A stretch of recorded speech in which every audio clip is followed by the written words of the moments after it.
My journey began about 15 years ago. I remember this day so vividly.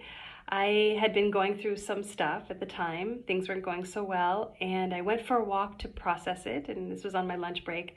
And I came across this historical church in the heart of La Jolla, California, and there was this gorgeous statue of Mary, Mother of Jesus, and I sat at her feet, and I just began crying, hysterically crying.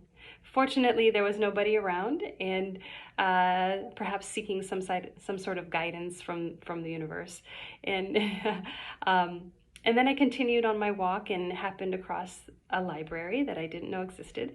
And I went in, and the first thing I saw was a woman returning the book, The 7 Habits of Highly Effective People.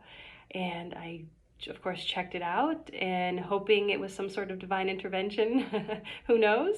And I checked it out, and I couldn't put it down for the next week.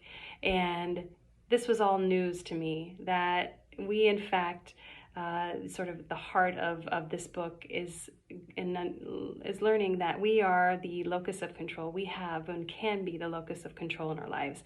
And this was news to me. This was, I thought, to be fascinating.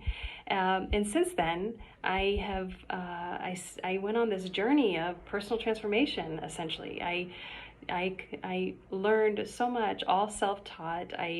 I came to understand so much about psychology, about attachment science, about every facet of being human as much as I could. And I was applying what I was learning. And in fact, huge transformation occurred. Which brings me to the next question: is there a failure that you've overcome? And that is certainly in this transformation. When I talk about that day, I was actually struggling with anorexia, and I brought myself through that. This brings me to the other next question, which is, is it easy to be your own therapist? And I'd say that was my experience, and it was effective. However, I do understand that working with somebody could have expedited the process.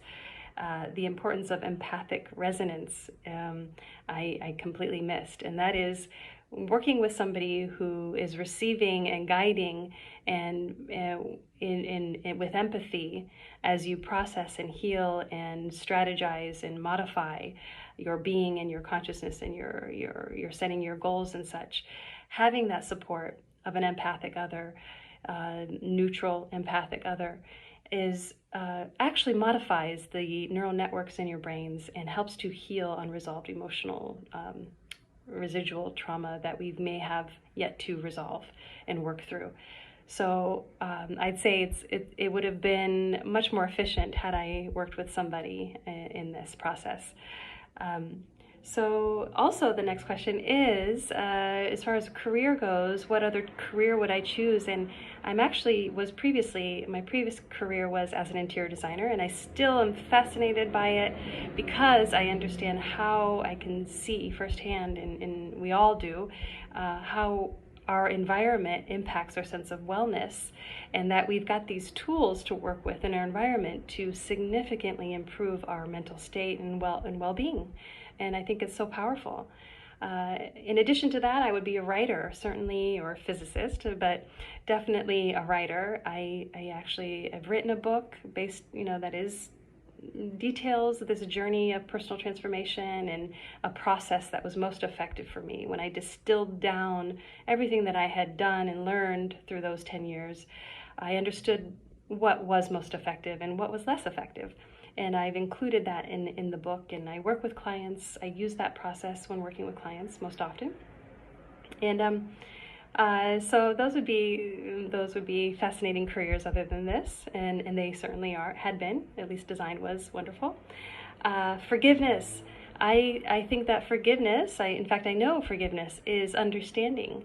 When we get to, and this was very true for myself, when we understand another person, we understand the causation of their choices. We understand in a very granular level, the nuances of emotion and what would compel someone, the psychology behind what would compel someone to perhaps treat us a certain way or to behave in a certain way. Oftentimes with deep understanding comes forgiveness. It's sort of a byproduct of that understanding. What am I most curious about? And what have I learned? I've learned in working with clients, I've learned the impact of, it's the most vivid examples that I experience when working with clients is when